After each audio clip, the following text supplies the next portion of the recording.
الو. ايوه يا جيجي، احنا في الشهر العقاري. لا الحمد لله كل حاجه كويسه. طب ثواني، جيجي عايزه تسلم عليك. اي جيجي. الله يبارك فيك. ايناس، ايناس دي اعز واغلى حاجه في حياتي. النهارده بقى نحتفل، احجزي نفسك. لا طبعا على هيبقى موجود. النهارده انا وناس نحتفل بيكم. بس والله برافو عليك يا جيجي، ازاي قدرت توقعي الواد ده؟ ده غلوبنا ان احنا نتجوزه مفيش فايده.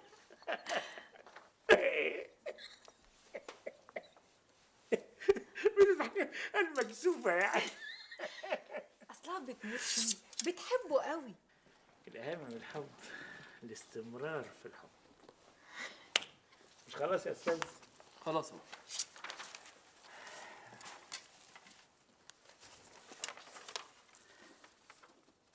دي مسألة خطيرة لا يمكن السكوت عليها.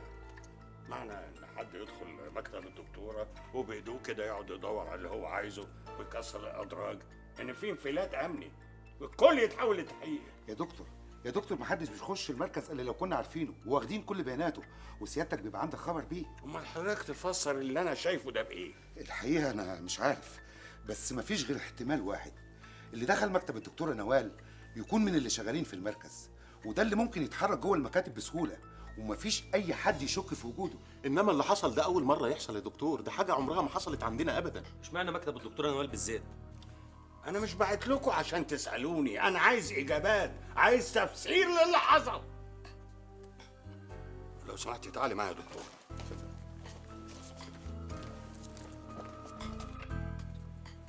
مسألة شكلها هيكبر يا دكتورة.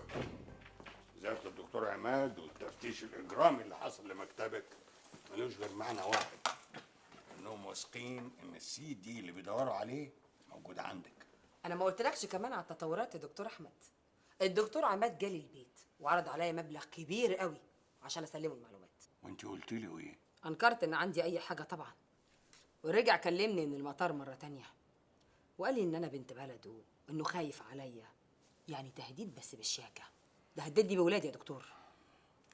يبقى ما قدامناش غير ان احنا نصعد الامور للجهات العليا، وهم طبعا قادرين على حمايتك وحمايه الاولاد.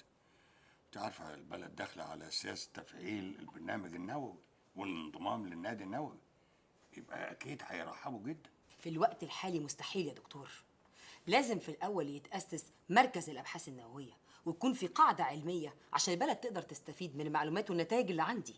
عشان نقدم تصميم لاختراع عربيه جديده لازم في الاول يكون عندنا مصنع عربيات في البلد. وانا لسه شغاله على المعلومات وقربت اوصل للي الدكتور مختار كان عايز يوصل له. يعني قدامي حوالي 7 شهور ويكون عندي مشروع متكامل اقدر اقدمه. هتعيشي بقى ال7 اشهر في التوتر ده؟ هتشتغل ازاي بس؟ الظاهر بقى محكوم علينا نعيش في توتر على طول. خدي بالك من نفسك كويس يا دكتور نوال.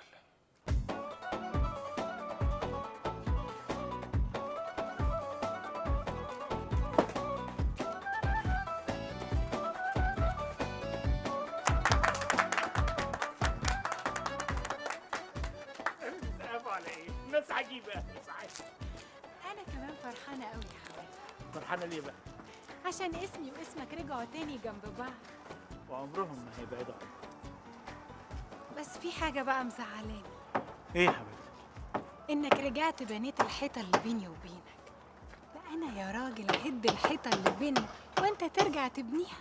يا حبيبتي انا بنيتها حماري الستات اللي عندك ولا العمال بتوعها هيقعدوا يبصوا علينا. يعني لو عليا انا اسيبهم سايحين على بعض. طب يلا بقى مش هنروح؟ ايوه بس الاول اجيب هدومي، وبعدين الليله دي لازم نتقابل بالليل عشان نحتفل انا وانت وجيجي وعلاء. انت كنت قاعد عند نوال بنت عمك؟ لا اعوذ بالله، حد يقعد عند نوال؟ امال كنت صايع فين يا مجرم؟ والله ولا صايع ولا حاجه، انا كنت في القصر التاني. يا ابن الايه، انت كمان عندك قصر تاني؟ ايوه يا حبيبتي، ما هو ده القصر اللي هنقعد فيه انا وانت بعد كده.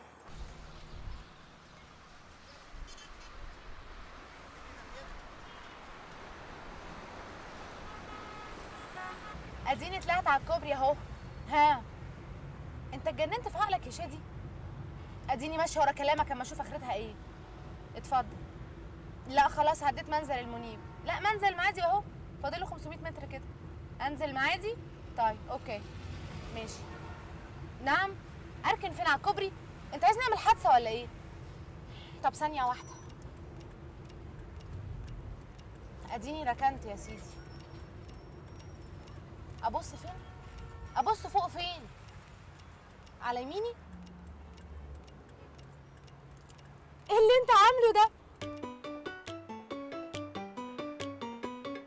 يخرب عقلك، ده جنان رسمي.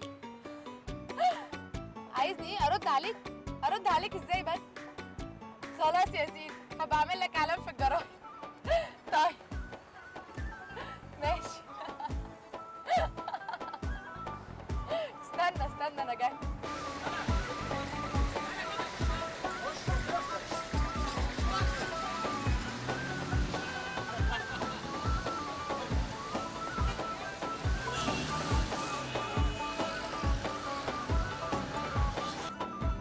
شوف بقى يا فنان، انت عشان تتجوزني وتنفذ اللي انت كاتبه على الكوبري ده تبقى محتاج تقنع عيلتين تقريبا مقاطعين بعض بقالهم 25 سنه.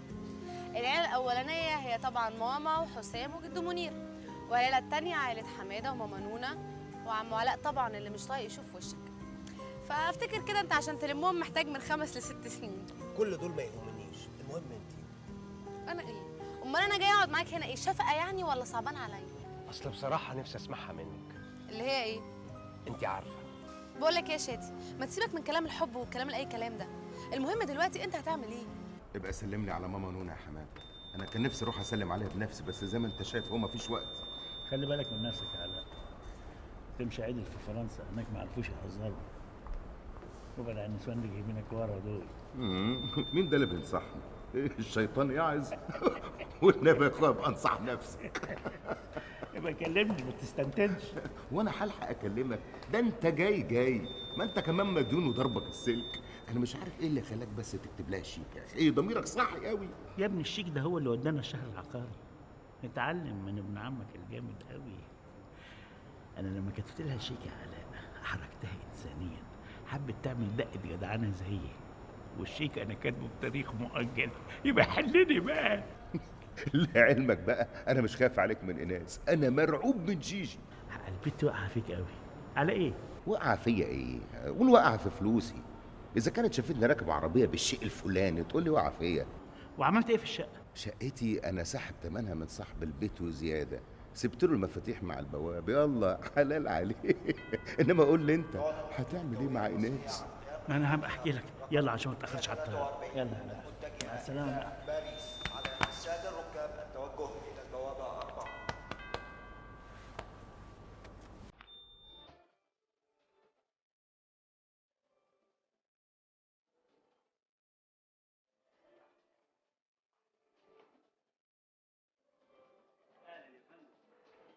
من فضلك في ترابيزه محجوزه باسم الاستاذ حماده عز. طبعا يا فندم، حماده بيتكلم واحنا حاجزين له احسن ترابيزه. اتفضلي يا فندم. اتفضلي يا فندم.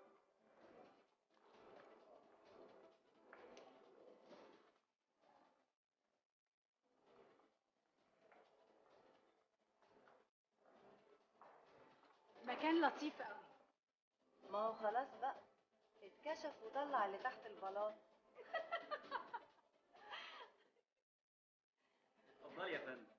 ايه ده؟ حماده دي وده علاء دي.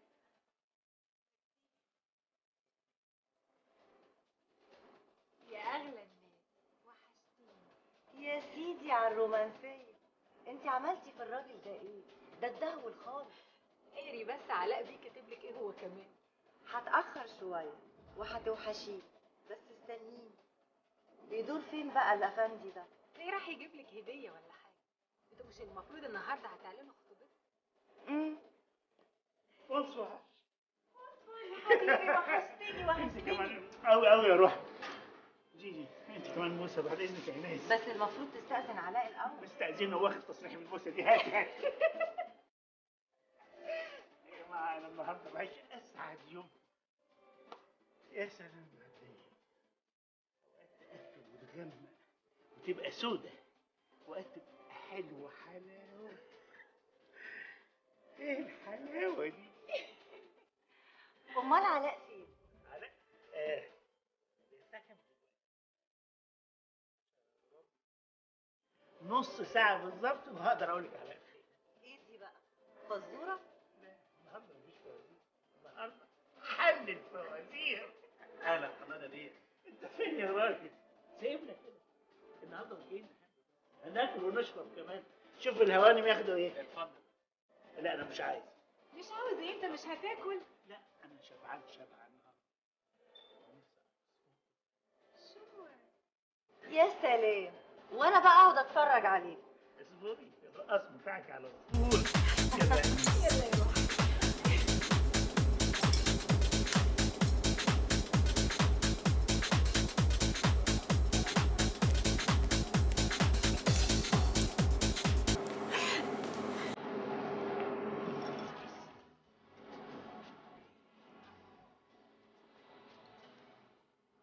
انت تجنن النهارده يا حماد. انا عارف ايه الغرور ده؟ يا حبيبتي، طول ما انا معاكي لازم ابقى بجنن. حماد، يا عيون حبيبتي. في موضوع كده كنت عاوزه اكلمك فيه بس لا خلاص بقى مش وقت. لا مش وقت. النهارده هوافق على اي طلب.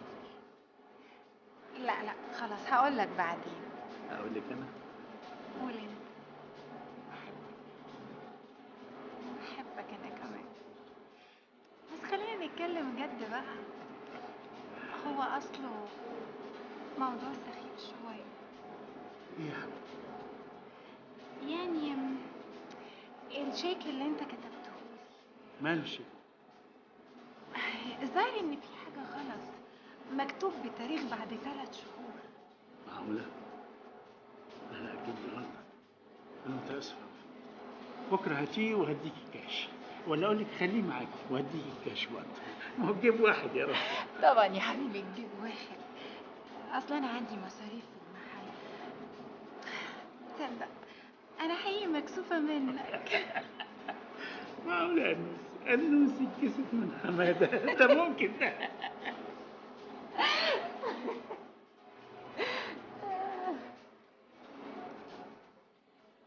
حماد، يا عيون حماده. في حاجه تانية. قولي. انت اشتريت قصر عز باشا ب10 مليون جنيه. مين اللي قال كده؟ مظبوط.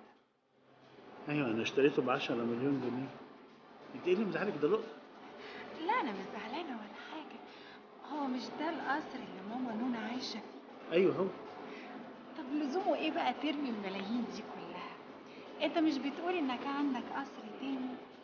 ايه رايك انا وانت وماما نونا نعيش فيه ونبيع القصر ده ونستثمر فلوسه؟ مش كده يبقى احسن؟ يا سلام عليك يا انس، جينيوس. ازاي ما جاش على بالي الموضوع ده؟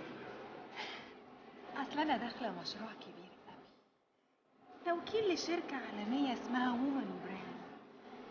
المشروع ده هينقلنا نقله تانية خالص. يا حياتي انا من ايدك دي، من ايدك. ايه يا اخوان؟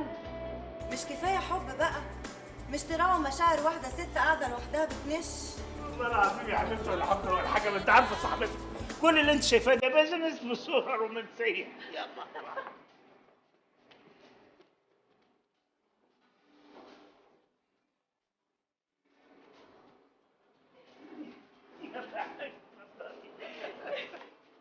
اخدنا عليكي معلش. الاخ علاء ما بيردش على التليفون، عماله اكلمه على الموبايل مقفول. ممكن بقى تقولي هو فين؟ دلوقتي اقدر اقول لكم الاخ علاء عز تلاقيه دلوقتي في مطار اورلي في باريس. نعم. والله زي ما بقول لك كده يا مدام. بيعمل ايه في باريس؟ هو مش قال انه جاي؟ شوفي يا مدام جيجي، ركزي معايا كمان يا ناس عشان مش عايز اعيد الكلام تاني. لو سمحتي انسى حاجه كده ولا كده. علاء بيه عزه ابن عمي ده ما حلتوش اللبن. اه والله على الحديده. مديون لشوشته، كاتب على نفسه شيكات لناس توديه السجن 50 سنة. ابن عمي ومزنوق، أسيبه؟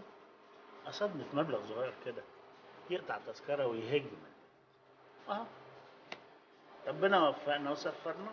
مش ممكن، ده نصب، ده كان مفهمني انه مليونير.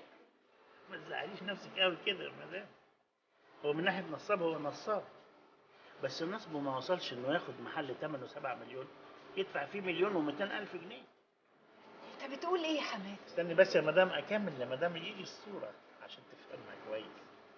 العربية الفخيمة اللي علاء بيكر راكبها دي مأجرينها من معرض عربيات، ايجارها في اليوم الواحد 2000 جنيه. ايجار حرق شوية بس جابت نتيجة هايلة. اما بالنسبة لللبس والشياكة اللي شفتوه بيها فشهادة لله الواد شيك من يوم. سامعة يا ايناس؟ دي لعبة حقيرة واتلعبت علينا. يعني ايه؟ يعني انت عملت كل ده عشان تاخد المحل؟ اللي حلت يا مدام، اللي طلعت بيه من الدنيا، ما لا حلت اراضي ولا شركات. كل اللي انتوا شفتوه ده بالايجار زي عربية علاء كده.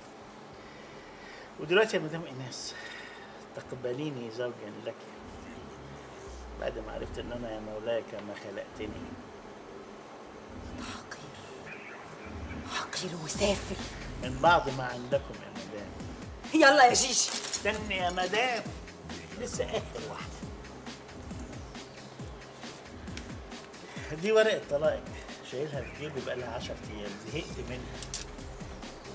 ايوه يا فندم.